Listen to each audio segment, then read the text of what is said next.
and the approach that we use. So obviously, we're trying to preserve our wildlife. We see the value of our natural resources to public health, to tourism, to all aspects of our social tapestry in Belize.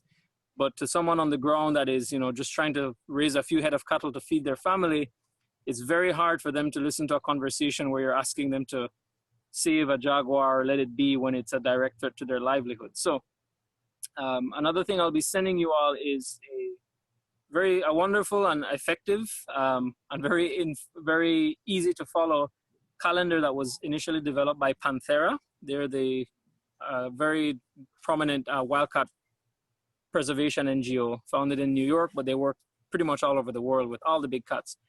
So they piloted this calendar in Brazil, where their jaguars are literally twice the size of ours. They have 2 300-pound jaguars. So just for a point of reference, Lindo here that I'm feeding weighs about 120 pounds, and he's at the average size for Belizean jags. So think of twice Lindo's size, capable of hunting capybara, anacondas, caiman, roaming around Brazil and stalking livestock farms. So what they've done is they've provided a vast toolbox of non-lethal deterrents. And that the big cat conflict paper I'll share with you all as well mentions a lot of those. So it's everything from putting up non-sequential lights around cattle corrals, especially for pregnant cows or recently born calves. So the lights kind of imitate or give the impression that people are around the corrals. So again, non-sequential, if it's kind of flickering and blinking at random, it gives the predator pause and makes them hesitate to hunt or to come near human populated areas. It's not foolproof. There's no silver bullet magic solution, but layers of security, much like securing your own house, having a gate and a lock and lights and so on, just helps reduce the probability that you will be impacted by a big cat. So they've deployed those non-sequential lights. They've done just basic corralling them close to your house at night, ensuring that they have a water source near people in the dry season so they don't venture all the way out into the jaguar country, basically, into rivers and streams where they would be at risk of getting hunted. And we've even tried donkeys, believe it or not. The donkeys are loud, obnoxious, and they tend to bray and charge at things that may be perceived as a threat. And it makes enough noise, which is, foreign or alien to a big cat, to give them pause or enough time to sound the alarm that there is potentially a jaguar in the area, and allows the farmers time to respond and cause enough chaos, basically, that the jaguar is put off from hunting. So these non-lethal deterrents have had a significant degree of success.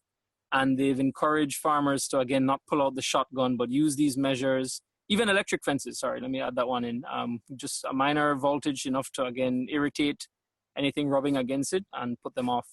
So in those scenarios, they're more willing to cooperate and try out the coexistence measure before dealing with the animal by lethal means.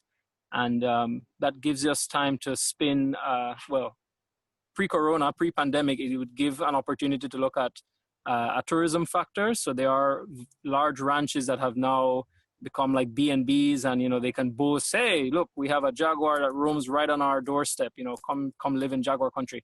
So there are many ways to deal with both preserving the life of these wonderful, magnificent cats, but also not taking away from the livelihood or the economic status of the people that we're asking to save them. I hope that makes sense. I know it's a lot of information. You were saying earlier that the ones in Brazil were like twice the size. Why are the ones in Belize so much smaller? There's and I think I'm here with a bunch of teachers, so you all professors, you may be able to help me. There is a biological law or a law in biology. I'm not remembering the name right now, but it does imply that predators closer to the equator mammals, closer to the equator tend to be smaller than their North and South American counterparts. I always forget the name of it, but it does apply to our jaguars, and to a certain degree. So we are closer to the equator, but also they're hunting smaller prey up here. So that does contribute to that size difference to a certain degree. I need to look it up. I always forget the name, but there is a law or a biological law. Bergman's rule. Yes, rule. Sorry, Bergman's rule, exactly. So that does apply to our jags. So They're pretty formidable at this size. We're actually, in a way, grateful that they're not bigger because it would be a much harder sell to tell people, oh yeah, they don't mean any harm.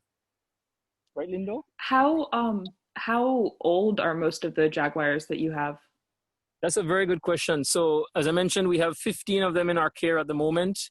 And I believe the youngest, who I'll hopefully take you to meet very briefly, is Chicky, who is 4 years old. Yes, because we got her in 2016. But she's an exception. She wasn't a problem jaguar. She was actually a rescued orphan who was literally found drowning in a large dam reservoir. So from her, they kind of go up. Lindo here, for example, is in his teens, and he's been here quite a while. We have some that are close to 15 years, if not almost a little bit over, which in the wild would be pretty much, you'd be writing off a jaguar at that age. 12 to 15 is their average life expectancy in the wild, just due to a whole wealth of reasons, from everything from, just general aging, wearing down of teeth, cataracts, and also some of the same ailments that humans get. They do develop cancers and so on, and other internal ailments that reduce their ability to hunt effectively and just cause a lot of pain.